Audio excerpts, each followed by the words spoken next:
কাৰ্যালয়লৈ আহিছে আৰু হাতে হাতে দৰখাস্ত লৈ আছে। এইকাৰণে যে আমাৰ বহু আন্দোলনৰ ফলত নিৰ্মাণ শ্ৰমিকসকলৰ কল্যাণৰ নামত আজি আমাৰ দেশত এখন নিৰ্মাণ শ্ৰমিক কল্যাণ আইন হৈছে আৰু এই আইন অনুসৰি আজি আমাৰ অসমতো এখন নিৰ্মাণ শ্ৰমিক কল্যাণ পৰিষদ হৈছে।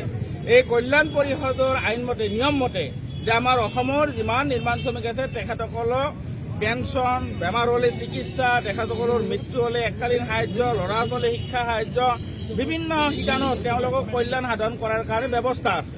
আৰু তাৰ কাৰণে আজি আমাৰ ৰাজ্যখনৰ যিমান নিৰ্মাণ কাম চলি আছে তাৰ পৰা চেছ কালেকশ্যন আছে প্ৰতি 100 টকাত 1 টকা কৰি আমাৰ এই নিৰ্মাণ শ্ৰমিক কল্যাণ পৰিষদৰ কোটি কোটি টকা জমা হৈ আছে।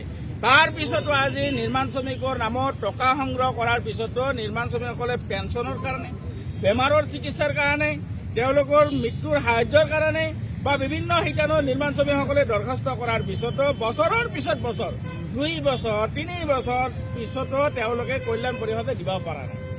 আজি আমাৰ অসমৰ যিখন চৰকাৰ বিজেপি চৰকাৰ, ইয়াৰ চৰকাৰৰ অকৰ্মণ্যতাৰ কাৰণে টকা পইচা জমা হৈ থকাৰ পিছতো আজি শ্ৰমিকসকলে এই পইচা পোৱা নাই। আমি আমাৰ নিৰ্মাণ শ্ৰমিকসকলৰ সংগঠন সদৌ অসম নিৰ্মাণ শ্ৰমিক ইউনিয়নে কেইবাবাৰ আমি দৰখাস্ত দিব আহিছোঁ, কাকুতি মিনতি কৰিছোঁ এই চৰকাৰক বা আমাৰ এই লেবাৰ ডিপাৰ্টমেণ্টক, কিন্তু তেওঁলোকে কামবিলাক কৰা নাই।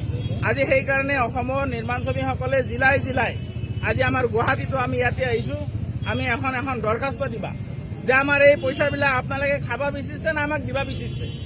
গতিকে আজি আমাৰ ৰাজ্যখনতো আমি দেখি আছোঁ, আমাৰ অসমৰ মুখ্যমন্ত্ৰীয়ে হওক বা আমাৰ যিবিলাক তেওঁলোকৰ সাংগ বাংগ, তেওঁলোকে ৰাইজৰ সম্পত্তি কেনেকৈ লুট কৰি আছে।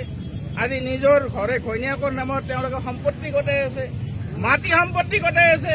আমাৰতো বিশ্বাস হৈছে যে আমাৰ কল্যাণ পৰিষদৰ কোটি কোটি টকা তেওঁলোকে এতিয়া নিজৰ কৰি লোৱাৰো সম্ভাৱনা আছে।